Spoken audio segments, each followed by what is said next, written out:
Olá, tudo bem? Hoje eu queria conversar com você a respeito dos momentos difíceis que a vida nos traz. Momento de percas inigualáveis, né? De entes queridos que de repente a morte chega e leva sem nos avisar. Sabemos que tudo está sob o controle de Deus e o domínio dele, e é Ele quem chama as pessoas no seu devido tempo, e que inclusive nós um dia também estaremos com o Senhor. Mas Deus, nós não conseguimos enxergar os caminhos de Deus. Os pensamentos de Deus são insondáveis, como o apóstolo Paulo diz, e nós temos essa limitação, saber do porquê. Porém, nós que ficamos, nós que estamos vivos, Deus quer que nós tenhamos esperança nele, que não venhamos a ficar parados, olhando para o que aconteceu. Sim, é difícil. Eu também tive um ente querido que faleceu de repente, que foi o meu pai, sem avisar, um homem ao qual me guiou por diversos bons caminhos, um homem que conhecia a cidade de São Paulo inteira.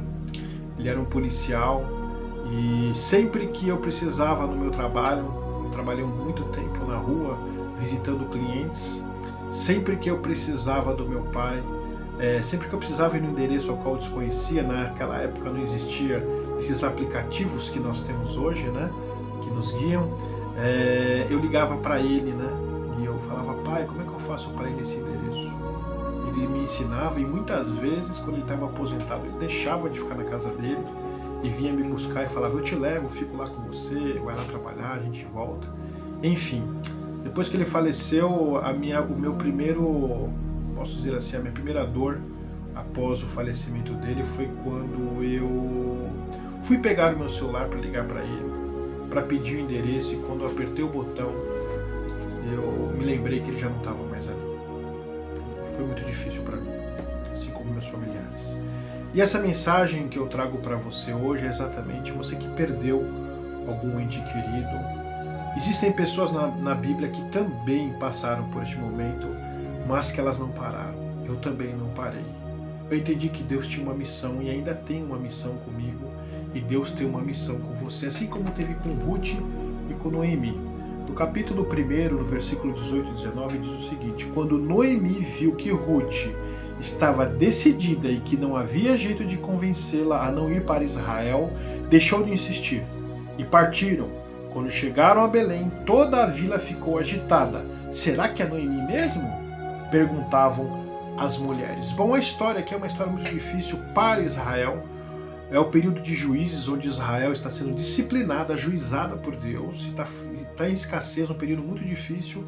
E Noemi, ela perde o marido e perde os 2 filhos. E Ruth é uma das suas noras, e ela insiste em voltar com Noemi, que está voltando para a sua terra, para Belém, porque ouviu dizer que lá estava tendo prosperidade, mas com o coração amargurado pela perca inigualável, que ela teve, insubstituível muitas vezes.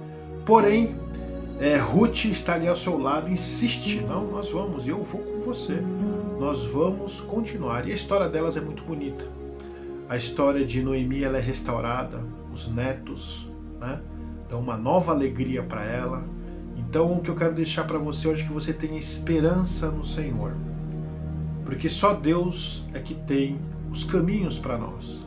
E mesmo que você tenha perdido alguém muito importante na sua vida, principalmente nesse período que nós passamos de pandemia, algumas pessoas que eu conheço estão tendo muita dificuldade em retomar a vida, eu chamo você para fazer que nem Davi. Davi também, quando perdeu as suas batalhas, ele se reanimava no Senhor. Reanime-se no Senhor, porque o Senhor tem outras histórias para você. Porque há de você ver comigo, se Deus os deixou vivo, é porque Ele tem continuidade na nossa história.